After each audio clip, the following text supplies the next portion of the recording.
Hey, it's Craig. I just wanted to let you know that you can listen to Canadian History X early and ad-free on Amazon Music, included with Prime. Greetings and welcome to another episode of Canadian History X. If you like, you can support the podcast for as little as $3 a month. Just go to patreon.com/CanadaEHX. You can also donate to the podcast by going to CanadaEHX.com and clicking donate, or you can go to buymeacupofcoffee/CraigU. All of these links are also in my show notes, and for people who donate, I have various levels of benefits. For $5, you get a thank you at the start of the next episode of Canadian History X, Canada's Great War, and from John to Justin, and on social media. For $10, you get everything from the $5, plus this episode is sponsored by, with your name at the start. Also, I'll state it's sponsored by you on social media. For $20, everything from the $5 and $10, plus a second episode sponsored by you, and promotion of something you're working on. And for $50, everything from the $5, $10, and $20 plus, you get to choose a topic for me to cover on Canadian History X. If you like, you can email me at craig@canadaehx.com. You can find me on Twitter, my handle is Craig Baird, CraigBaird, and I'm on Instagram and TikTok where I put up daily videos about Canada's history. Just go to my username, Bairdo37. And you can find weekly videos on Canada's history on my YouTube channel. Just go to youtube.com/c/CanadianHistoryX. If you want to find transcripts of every episode I've ever done, you can go to my website, CanadaEHX.com, and there's over 700 posts on Canada's history there. I would like to thank Dr. Bob Turner. He sponsored this episode. So, Dr. Turner, I hope you enjoy it. The Souris River is one of the most important rivers in southern Saskatchewan and Manitoba. It provided an avenue for transportation for the Indigenous, explorers and fur traders, and many important communities have settled along it. In this episode, I'm looking at the Souris River region, focusing on Manitoba's side of the river that extends throughout southwestern Manitoba. The river itself was created 10,000 years ago when there was a rapid draining of the Regina Glacial Lake that created a channel through which the Souris River now flows. This drainage basin would leave fertile silt and clay, aiding future settlers thousands of years later. The Indigenous used and lived along the river for thousands of years as well. It provided them with ample food, fresh water, and other materials they needed, including fur from animals. It was where the bison would stop to drink, allowing the Indigenous to harvest the creatures. It was also a highway for travel through the region and towards Hudson Bay. Today, the Souris River goes through Treaty 1 and Treaty 2 land. Located south of Melita, there are two very important sites in the terms of Indigenous history. The first is the Brockington National Historic Site of Canada. This site on the east side of the Souris River consists of a thin crescent-shaped strip of land that has shown three different periods of habitation by the Indigenous, dating from 800 AD to 1650 AD, just as the first Europeans began to arrive in the area. At this site, there is evidence of bison drives, Indigenous remains, and traces of occupation. At the lowest level of the site, there is also evidence of a bison pound and processing camp. It is not known which Indigenous group used this processing camp, but is believed to be the earliest occupiers of the site. In the oldest level, there is a huge array of tools and bones, as well as arrowheads. The top level and most recent period of habitation shows evidence of an unknown Plains Indigenous group who likely came from the Dakotas. The fact that the site has three different periods of habitation, it allows modern historians to see the cultural changes that occurred over the course of almost 1,000 years. This site was made a National Historic Site in 1973. Located nearby, there is also the Linear Mounds National Historic Site. This site consists of three burial mounds spread over a large area of land. Dating from 900 AD to 1400 AD, this site consists of complex constructions of soil, bone, and other materials. The wealth of artifacts found in the area have helped researchers glimpse life on the Great Plains at the time, long before the arrival of Europeans. In 2018, an archaeological find revealed that the Indigenous of the area practiced farming prior to the contact with Europeans. It was at this site that modified bison shoulder blades were found along the creek bank, and it's believed those bones were used as hoes for gardening by the Indigenous that lived there. This makes Melita one of the only two sites in Manitoba with evidence of pre-contact Indigenous farming. Around 1497, an oak tree began to grow in the area, and it would eventually become a historic tree for the area. Over the course of the next 600 years, the tree became known for offering an aura of spiritual peace to visitors, and it became a celebrity of sorts in the area. And while its age is hard to prove, it's believed to be the oldest known standing tree in the entire province. In 2015, it was one of the first 3 trees in Manitoba to earn a heritage tree designation. When the first French explorers arrived in the area, they would name the river the Souris because they felt its track from a vantage point resembled that of a mouse. The first European who was given credit for seeing the Souris River was Pierre Le Verinier, who was exploring for the French, attempting to find a water route to the Western Ocean. In his travels through the area, he would establish a fort where present-day Portage-la-Prairie is located. He would also visit with the Indigenous, and as he crossed the plains, came across the Souris River. In his journals and maps, he called the River of the West, or La Rivière de l'Ouest.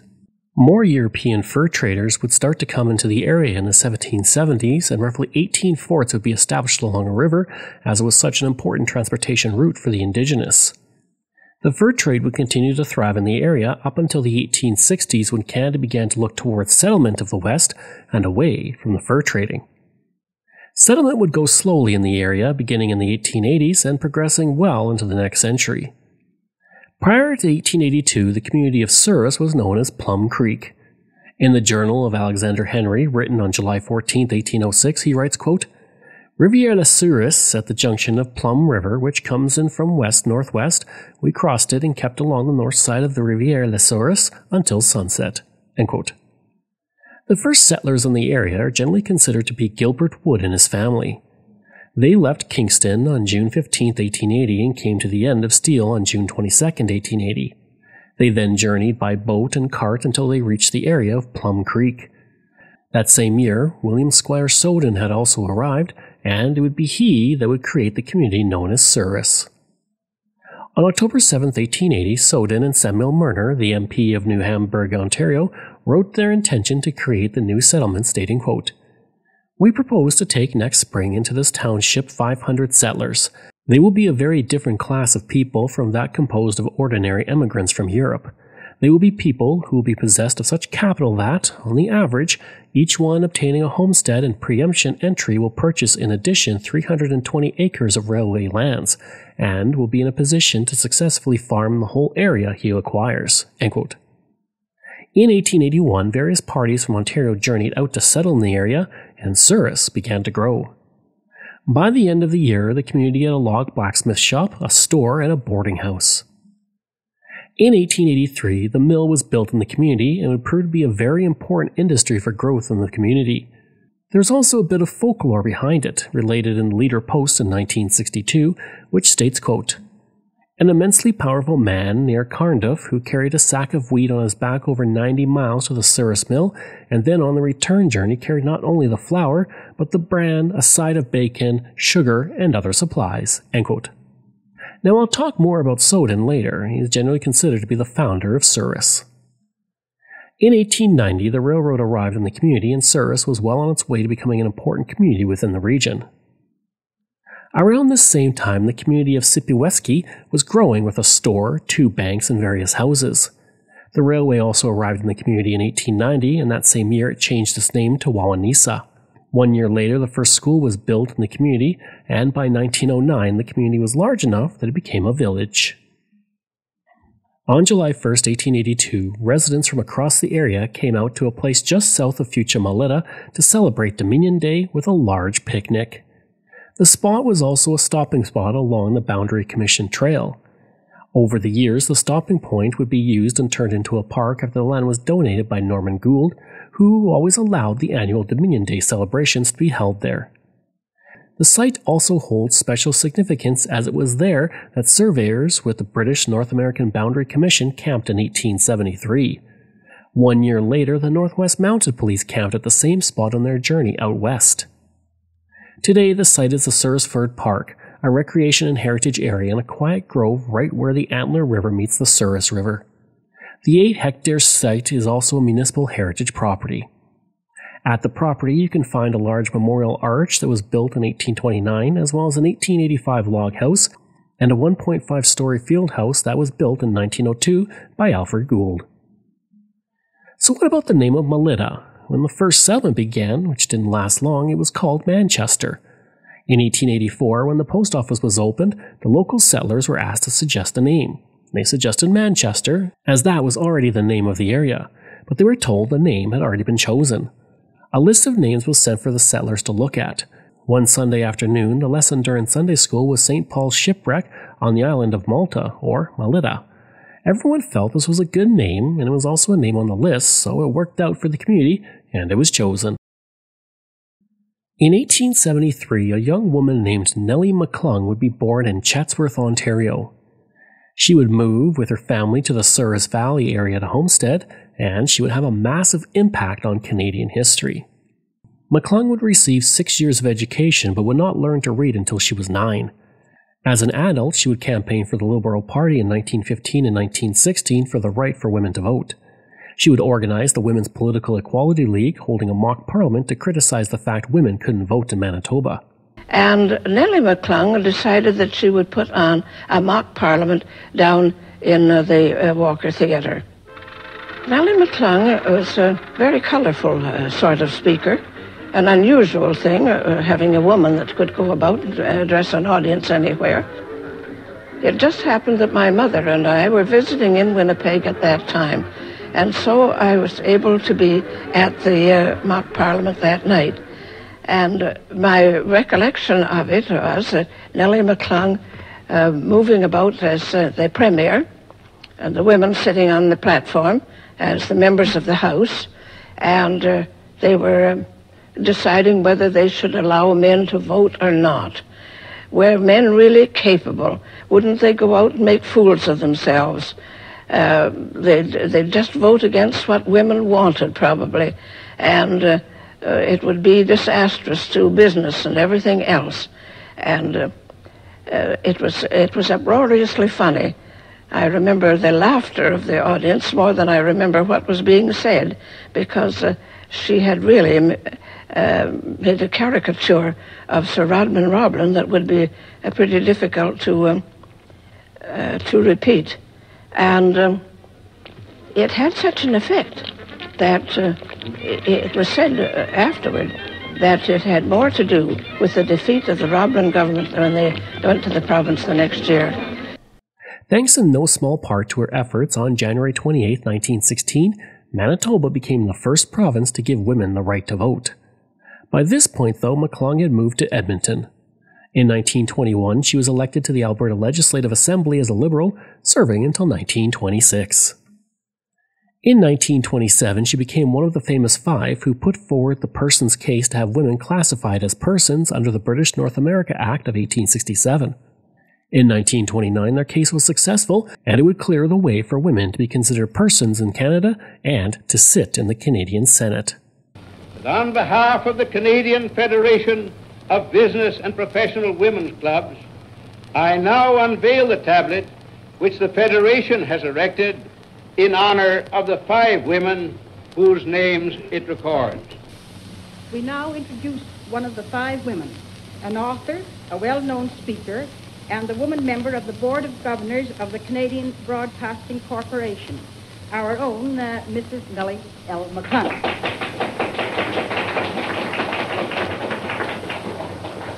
Madam President, Mr. Prime Minister, and fellow Canadians, I desire to thank the Prime Minister and the President, too, for their kind words.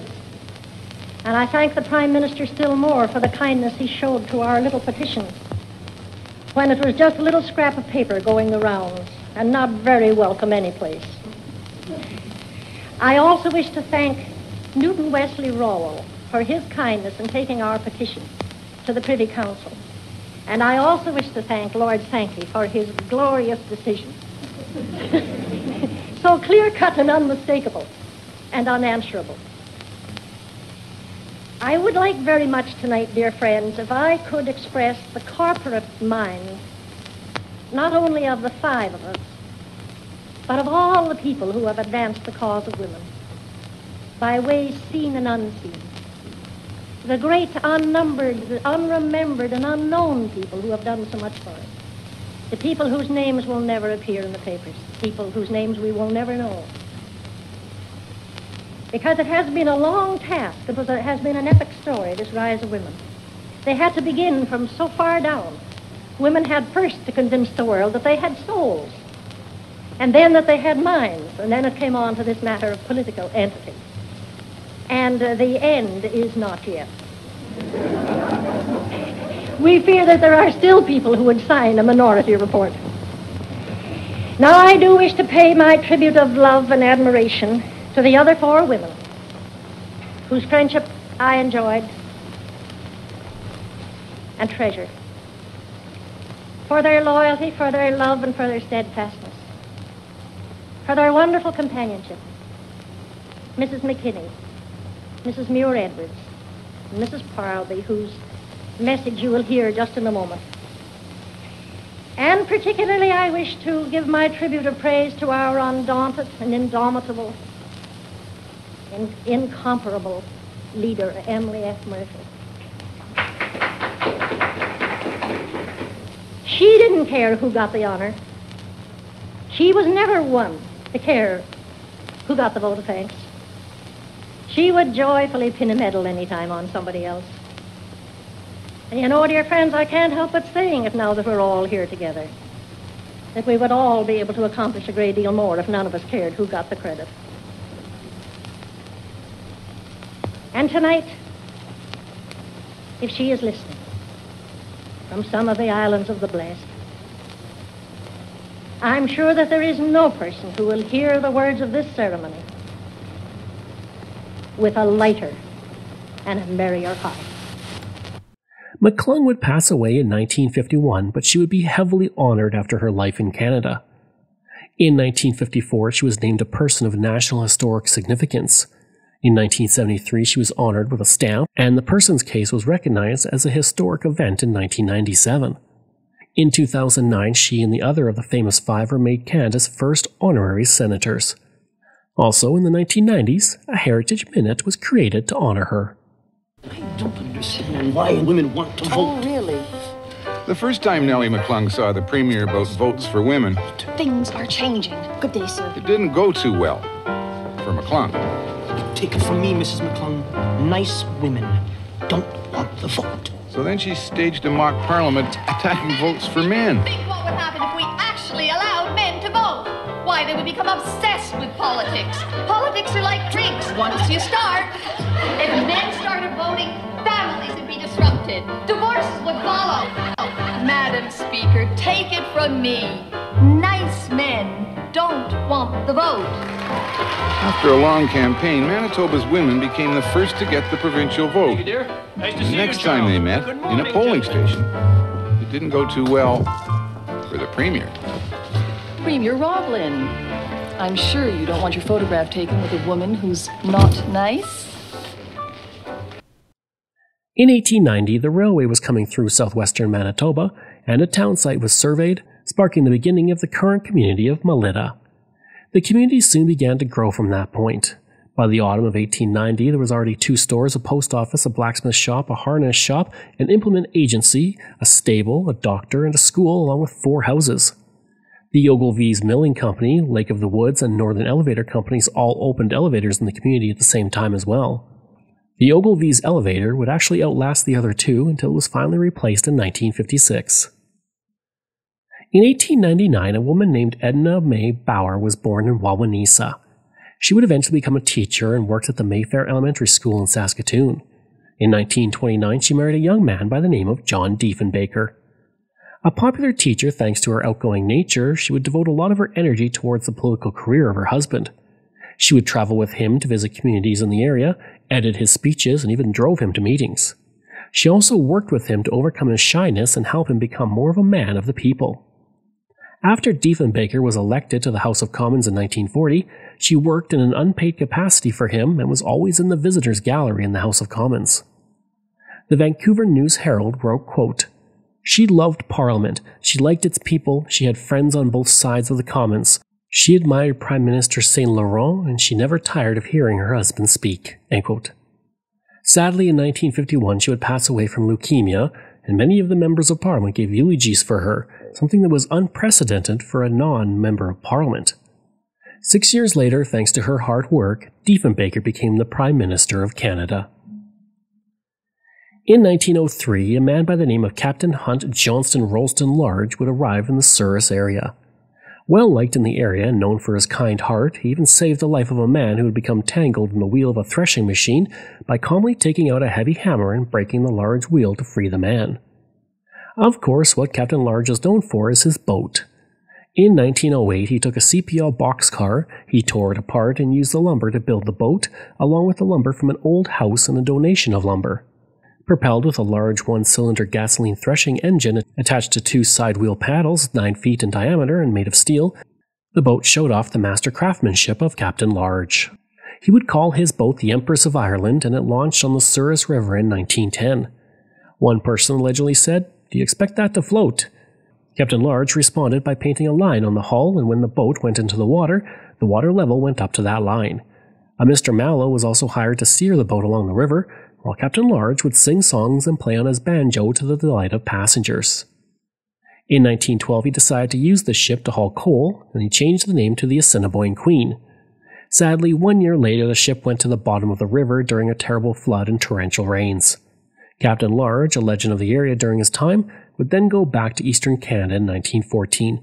A portion of the paddle wheel from this vessel can actually be found at the Souris River Park I mentioned earlier.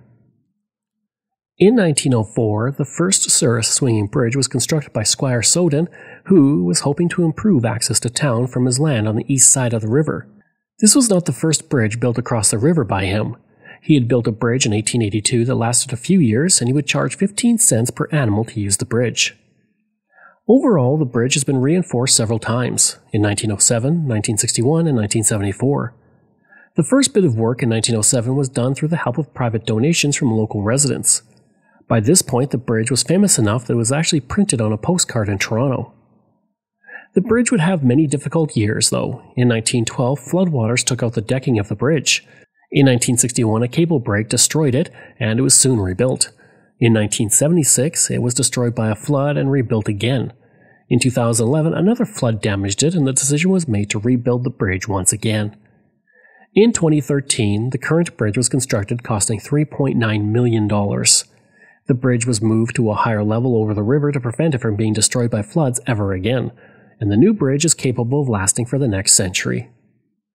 The bridge stretches for 184 meters across the river, and it's the longest swinging bridge in Canada, and today the bridge can hold over 1,000 people. And the bridge has now become the most famous landmark of the entire area. In 1911, work began on the Souris Dominion Post Office in the downtown core of the community. It was one of 6 post offices built by the federal government in various Manitoba communities before the start of the First World War. The post office was designed to be a tangible national symbol of progress and stability of the young country of Canada, and to house communication services that were vital for a rural community. Due to the importance of the building, which continues to stand to this day, it was made a municipal heritage site in 1991. That same year of the post office being built, another historic building was constructed. The F. Soden House, constructed with views of the swinging bridge, was constructed in a fortress style and quickly became a landmark of the community. The home was built for Fred and Maud Soden, the son and daughter-in-law of the aforementioned Squire. The home was built to resemble the castles of the youth of Maud from her days in England and India. The home, which continues to stand, would become a municipal heritage site in 1990. The 1920s was a time of another interesting moment in the history of Melita. During this era, criminals from North Dakota would come up to Manitoba in order to ply their criminal trade, likely because enforcement was less than the United States. Melita found that out firsthand on September 23, 1922, when 6 bandits stormed into the Union Bank of Canada in the community and robbed it. They had gagged and bound the engineer of the electric light plant next door and then forced themselves into the bank and placed 2 sleeping clerks under guard. Using 4 charges of explosives to force the vault door open, they were surprised in their work by Reverend Thomas Beveridge, who came over to the bank, which was closed at the time, after hearing the commotion. Told to stay away, he refused and he was shot 4 times. The 4th shot hit him in the foot, wounding him. The men then ran from the bank with $7,000, or about $108,000 today. Many citizens in town would say that the robbery was the crudest they had ever seen, and the robbers made no effort to hide their faces or even remain quiet. The only thing they had done was cut all the telegraph and telephone wires to the community.